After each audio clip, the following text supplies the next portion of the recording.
Hey everybody, we ready to start? One student is out today and asked me to record the class, so I'll do that also because another student will be out next class. So I'll record the class then as well. Try to remember to stay in front of the camera so you can see me when I'm talking. But I forget because I'm used to walking all over the place. One thing to warn you about, there are quizzes due every week, and these quizzes are a little bit evil. Let me explain why. They're not intended to be evil. They just kind of turned out that way. What I did is I took all of the concept questions from the back of the chapters of your book, and I wrote them, or I transferred them, I guess, over to Blackboard. And past classes have had to answer those questions in essay format. So they'd write a little paragraph as an answer for each of the concept questions, which of course is a big pain. I know how many of you engineers love to write, don't you? Okay.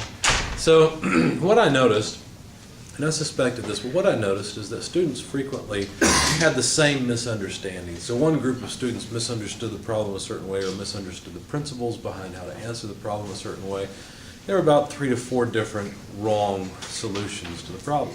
So what I did is I took all of those essay responses, I grouped them for each question into responses that were similarly wrong, and then wrote a response for a multiple choice question around that misunderstanding. Does that make sense? So I had 2, 3, 4 misunderstandings per question, and so that's the quiz that you see today. There's the right answer, and then there's a bunch of answers that will appear right to you. And my purpose is actually not to be evil to you. The purpose, it's not quite done yet. The purpose is so that I can give you automatic feedback. So you click on the wrong answer, and I can give you a response that says, that's wrong. Here's what you got wrong. Here's the part of thermodynamics you didn't understand. Because it's fairly common for students to miss certain pieces of thermodynamics, and then they answer questions similarly the wrong way. Does that make sense? So that's what I did. It seems evil to students, and what I kind of like about this is it generates a whole lot of discussion. You guys are welcome to come back to class and ask me questions. So the quiz will be due Monday, and it's concepts. It's over the material we've covered, but there will be some answers where you feel like, yeah, I got all those right, or some quizzes where you feel like you got them all right and you find you didn't, because some of the answers are written to serve your misunderstandings. Make sense? So please, I want the quiz to be more of a discussion starter than anything. If you have a question, if you take the quiz and you think you got 10 out of 10, but oh my goodness, you got 2 out of 10, or you got 9 out of 10, and you're just sure that last one is right, the answer that I think is right has got to be wrong, bring up a discussion. That's the kind of discussion I like, because then you're really invested, you're interested in learning, you want to know, you want to prove your point, right? You want to be right. So please do bring any questions up that you have about the quiz. I love talking about them in class. Any questions at all in the course as well, I'll of course entertain. Questions, comments before we jump into some slides?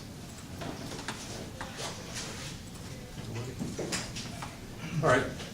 Well, let's go through a few slides, then we'll do a video and take a break and all the good stuff to keep you awake. All right. So let's start off with systems.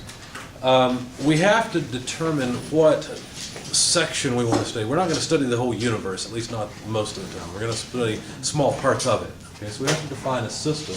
Therefore, we have to put imaginary boundaries around systems. Well, sometimes they're imaginary.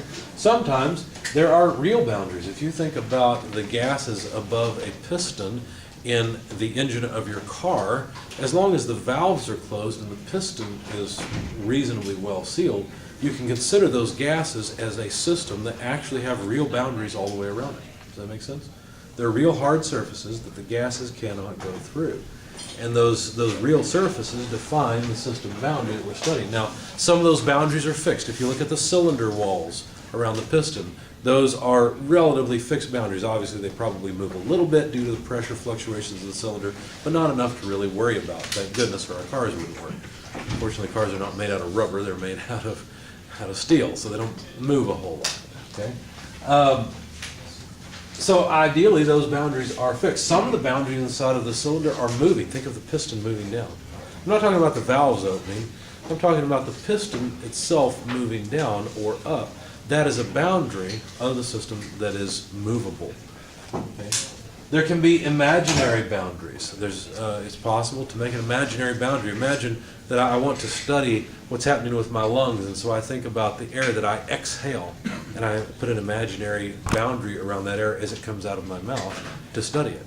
It's kind of interesting if you think about it. We'll talk about heat transfer a little bit later in the class, but Have you ever thought how good your lungs are at heat transfer? On the coldest days, you breathe in this air that is really cold, say 20 degrees outside. As soon as you exhale it, it's warm, right? Isn't that amazing? It's just utterly unbelievable if you stop and think about how quickly your lungs actually transfer thermal energy to that air before exhaling it. So anyway, the system bound, usually our systems include only fluid, that's the usual case, and they define the space being studied. So here's an example of a fixed boundary. We've got a fire extinguisher, not in this room. I don't know what we'll do if we have a fire. I guess we'll just run. It's, I guess, a little bit more necessary in other rooms where we have gas outlets, but anyway. So we've got a fire extinguisher, and we could imagine drawing a system boundary around the internals of this fire extinguisher. Now, it would include a lot more than just the fluid itself, right?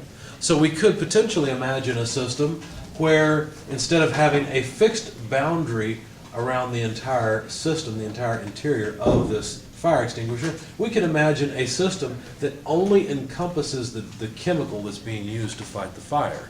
Now we'd have to exclude the volume of the tube that goes down inside. We might even include a little bit of the firefighting fluid that's up in the tube, right? We could have to remove some of this high pressure canister in our system, right? Imagine the system without it. So it wouldn't be just a simple cylindrical system, but it would be pretty close. So that would be, if we take the whole system, that'd be a fixed boundary because it never moves during the process. What process? Well, the natural process for this fire extinguisher is holding down the handle, the gas canister, releasing gas, pushing the firefighting fluid out of the nozzle, right? So that would be a process. Moving boundaries, as I said, the surface of a piston can be seen or thought of as a moving boundary of a system where the gases above the piston are the system. Now, the reason I've shown you this, even though I've already described it to you, is because in this class, for whatever reason, and in this book and in most thermal books, instead of having the cylinder upright, like you see it in the engine cutaway here, instead we turn it upside down. I have no idea why.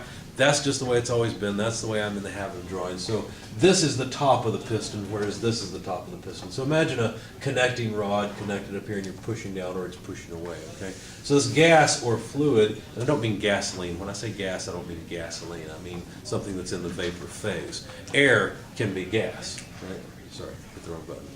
Air can be in the gas phase. So anyway, this fluid is the fluid that's above. And when I say fluid, I don't mean liquid. We got to change your vocabulary. Fluid can be a gas or a liquid. All right, what about imaginary versus real boundaries? Anybody know what kind of engine this is? Yeah. Two-stroke. It's a two-stroke. It's a two-cycle engine. What do you notice? Well, there's air and fuel that comes in and then is pushed above the piston, compressed and ignited for a complete stroke. But you notice that a complete thermodynamic cycle occurs every revolution of the crankshaft. You also notice that there are no valves here. This would not be well, it's not a particularly efficient engine, but it's very powerful. What do I mean by powerful?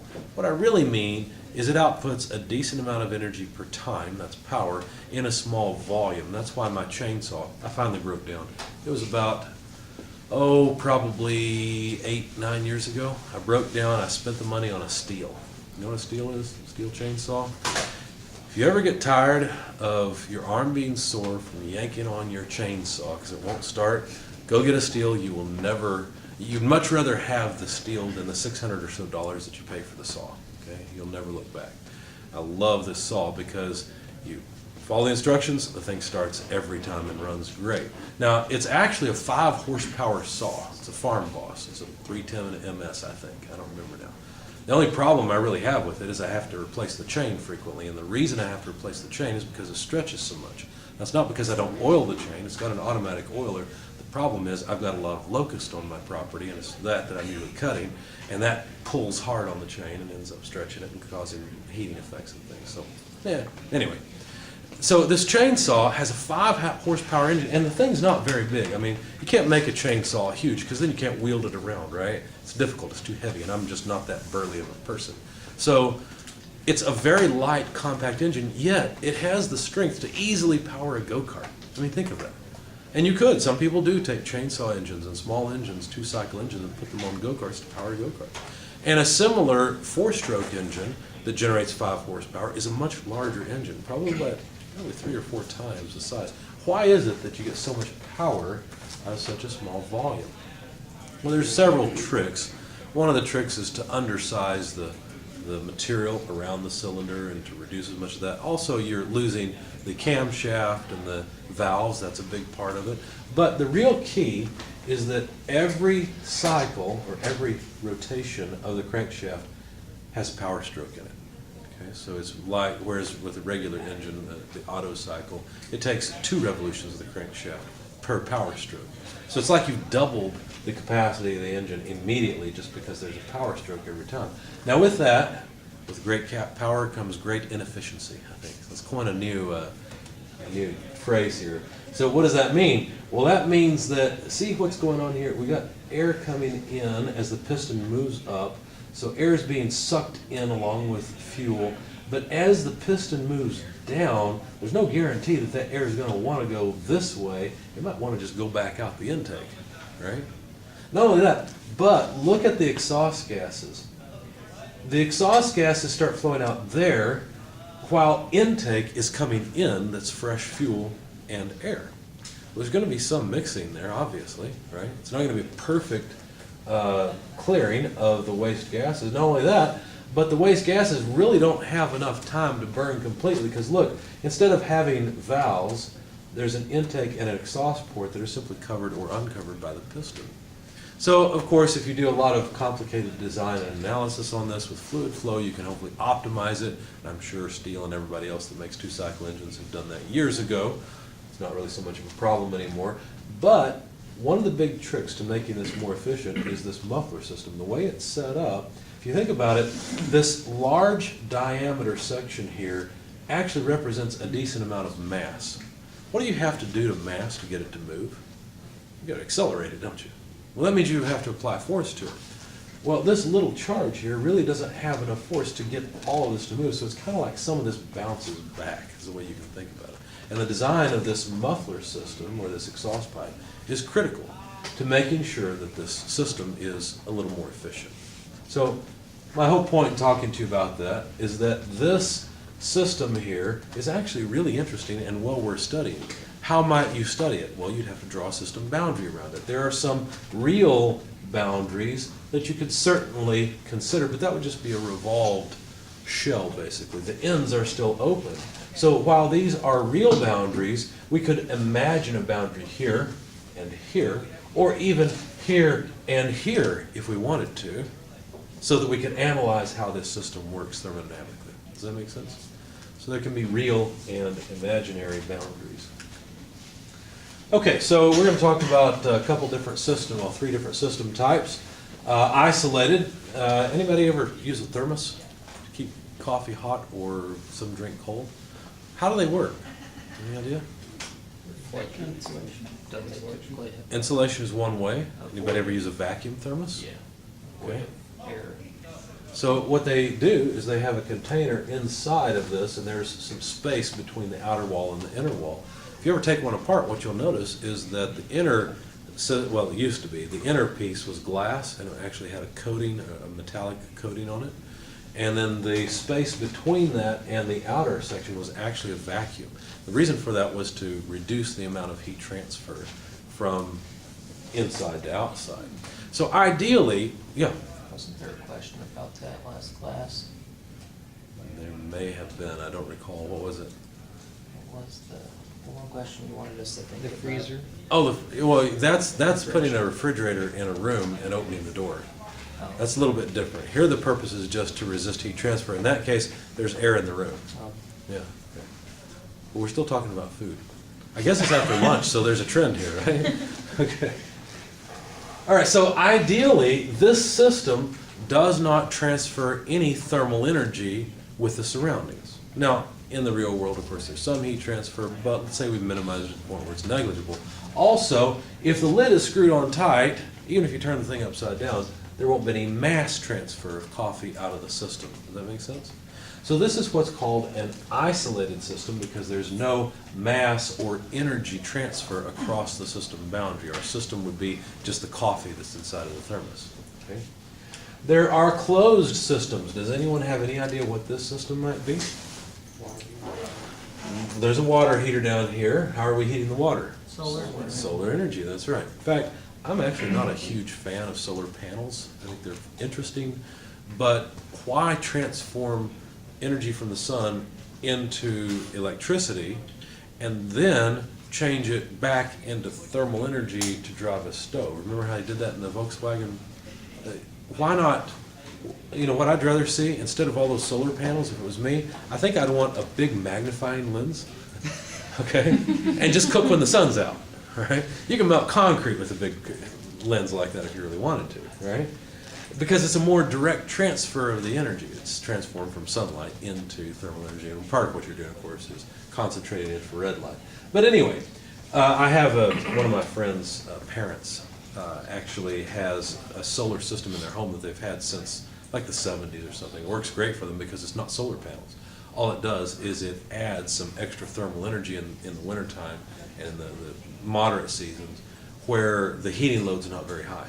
And so all it really does is collect solar energy and turn it into heat for the home. It's a very effective, very cheap system. I have a similar system in my home. They're called skylights. Almost. Actually, the skylights in my house have both an infrared blocking layer and an ultraviolet blocking layer. Ultraviolet light will bleach out your furnishings, your carpets, your couches, whatever, whereas infrared will actually transfer thermal energy very effectively. So in the wintertime, if you don't have an infrared coating on your windows, what will happen is infrared energy will leave your home through the windows, and in the summer it'll be a gain, so it's working against you in both cases.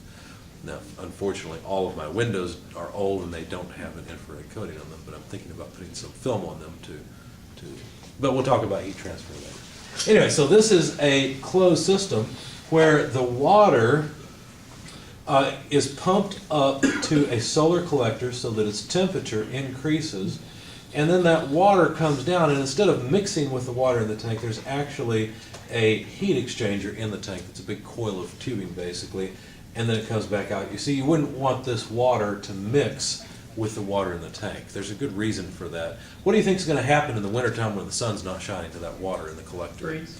Unless you put antifreeze in it, right? So do you want to drink antifreeze that's mixed in here? Probably not, right?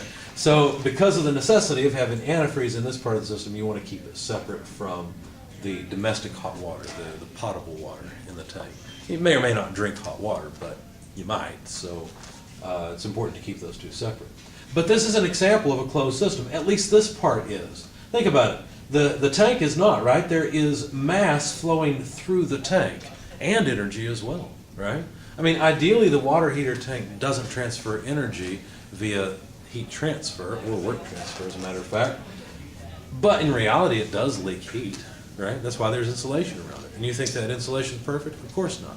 So it does actually have some heat transfer, and of course there is intentional mass transfer through that tank that is your domestic hot water. However, this part of the system, the part that's there to collect solar energy, it is a closed system because that water, that mass, is not allowed to cross any of the system boundary. If we imagine a system being the insides of this entire pipe. Does that make sense? However, there is certainly energy transfer coming in here and going out here. And so it is not an isolated system, it is a closed system. A closed system does not allow mass transfer across the system boundary, but does allow energy transfer. See the distinction between the two? Next, there are open systems. Has anyone ever seen anything like this before? Do you know what it is? Is it a weed burner? No. Jet engine? It is a type of jet engine. A scramjet? Not quite. This is for underwater. This is for submarines. Okay, or for ships. What this is, you inject air and steam, and you can actually heat seawater where it ends up as a very high pressure water jet that can act as a propellant, which is kind of cool. It's not quiet, all right, but it does work. It does provide thrust. So it's like an underwater jet. Now, if we imagine a system boundary around the insides of this jet, well, there's water flowing in, water flowing out, steam and air flowing in, so certainly mass is crossing the system boundary. I'll give you a hint. Anytime mass can cross the system boundary, so can energy. Right? So there's really no way to prevent mass or heat transfer in this system. You probably wouldn't want to prevent energy transfer anyway, and so this is a type of open system. We'd have some real boundaries, we'd have imaginary boundaries, but we could analyze the system and hopefully increase its performance so that it is practical. So an isolated system has no mass or heat transfer. Here's another example of a closed system. I had to put it in there. It was just too beautiful to not include. So there it is. I'm actually not a huge fan of that style, but I know it's popular these days. They're all right. I guess what turned me off is my father drove a Maverick. Was Chevy? Didn't Chevy make a Maverick? Ford made a Maverick. So he drove a Ford Maverick for a while. This thing was ragged out. I mean, it was just shot. The shocks were down in the back. You know, it's all he could afford at the time. So don't fault him. It was just, I guess my taste buds were kind of turned off for that era of carring. But anyway, so if you imagine a car like this with the windows rolled up in the summertime, ideally there's no mass transfer. The car is close to sealed, or well, I don't know. This is a '60s car, so who knows? But ideally, there would be no mass transfer, but there would certainly be energy transfer, right? Hopefully you leave the windows cracked a little bit so you don't ruin the interior. Here's another example of an open system where we have a carburetor's venturi. Now this is a cross-section of carburetor, and you can see that mass and therefore energy can flow straight through it. Okay? That's an open system. All right, let's talk about system properties. What properties are we interested in systems? Well, there's one main property we're interested in this class. It is temperature. In fact, what you'll find in the real world is no matter what manufacturing process you're dealing with, one of the primary important variables is temperature. And I know that seems strange, but for things like plastics, that's pretty obvious, right? The temperature of the plastic determines its properties, whether it's flowing or not, whether it's solid. It's okay. It's a informal video, so it's okay, don't worry about it. I can even tell them who did that, but I won't. It's just one student in the class, it doesn't matter. Let's see, so temperature is probably the #1 variable we're interested in, but pressure is also important. And like I said before, I hope you now realize that pressure is a byproduct of temperature, at least in the gas phase. Now when you're talking about something like a swimming pool, imagine a swimming pool full of water, you go down in that water, the pressure increases. Well, basically what's happening there is pressure is increasing because of the weight of water sitting on top of you. So that's a little different. It's not really the temperature that causes the pressure in that case. It's the weight of the mass that causes the pressure. Anyway, so volume, mass, density, and energy, these are all properties that we may be interested in looking at a system. So imagine, anybody know what this is, first of all? You guys all know what this is, right? A propane tank, right? Okay. What phase is the propane in the tank? Liquid. It's liquid. Well, actually, it's also vapor, right? It turns out that there's liquid to a certain level. That's why you can use a float to measure the level in it. But there's also what I would call a saturated mixture. And what that really means is that the vapor is in equilibrium with the liquid. It's not like more and more vapor is condensing out to liquid or more liquid is evaporating off into vapor. Here's another interesting thought for you. Some of you heat your homes with propane, I imagine, right? Well, for the propane to come out, it has to come out the top. To come out the top, it's got to come out as a gas. So if the gas that's already there comes out, how does more gas form? Well, apparently some of the liquid boils off. But if it's really cold outside, how does the propane boil off? Well, it has a very low boiling point. Okay, so it's interesting to note that the gaseous propane has more thermal energy in it than the liquid propane. And where did it get that thermal energy from? The outdoors, even though it's cold. Wait a second. That means there's still thermal energy outside, even though it doesn't feel like it to us, right? It's cold outside. There can't be any heat outside. Well, there is. At least you used to call it heat. Now we call it thermal energy. And that's why heat pumps can work, because there is still thermal energy outside that can be collected. Anyway, so if we look at a system schematic, we'll take our propane tank and make a simplified, rounded off rectangle out of it. And we'll just note we've got pressure, temperature, volume, mass, density, and I've used a lowercase u. There's a reason for that. I'll show you why that is in just a minute. But it has to do with energy. So U is a symbol that we'll use for internal energy. By the way, how many of you have your books? A few of you? Okay. I would suggest you bring it with you. This is the part where you open it up, you go to the first few pages where the symbols that we're going to use are defined, nomenclature, start highlighting the things. Probably don't really have to highlight T for temperature. That's pretty well known, but it's a few pages in. Mr. Wallace, would you tell me the page number when you get there? And past the contents. Yes. Is that a U or is that supposed to be a mu? This is a U, Okay. and this is a rho here, not a funny looking P. Okay, so do they have? XXIV. XXIV, okay. So it's just after the table of contents, I believe, it's a nomenclature. But you should highlight the variables that we're going to use. So look for these: pressure, temperature, volume, mass, rho for density, and U for internal energy. All those could be highlighted if you wish at this point. We won't use all of the variables in the nomenclature, but we will use quite a lot of them. So it's helpful to know which ones we actually care about. Now let's think about this system for just a moment. If we were to cut the system in half, with an imaginary boundary, okay? Two systems now, system one, system two, imaginary boundary between, how would the variables of the system change? Would the pressure change? If I measure the pressure on one side and the pressure on the other, would they be different? No, it'd still be the same, because there's not really a boundary there. How about the temperature? Well, the temperatures would be the same. How about the volume? Well, now half the volume's on one side, half of it's on the other. So that property, if you want to call it that, of volume has changed. Assuming the mass is equally distributed, half the mass would be on one side, half the mass on the other. But density wouldn't really change, would it? Density would be the same, assuming that the mass is uniformly distributed throughout both systems. The density would be the same on both sides, and so would what I will call the internal energy. I'll tell you about internal energy more in just a moment. So let's think about what's happening there. It is inconvenient that we have to know the size of the system in order to solve problems. Frequently, we don't really care how big the system is. I don't care if we're talking about a little bitty steam engine that's a toy or a steam engine that's on a locomotive. I want to understand in general how steam engines work. I don't care how big it is. I don't care about the extent or the size of the system. All I care about is the per unit mass properties. What do I mean by that? Well, let's play around with volume for a moment. If we note that we've got tank A, and let's just say the pressure is 100 kilopascals, temperature is 15 degrees Celsius, we've got 10 kilograms of mass in it and 2 cubic meters of volume, I can calculate something that I will call the specific volume, or the per unit mass volume.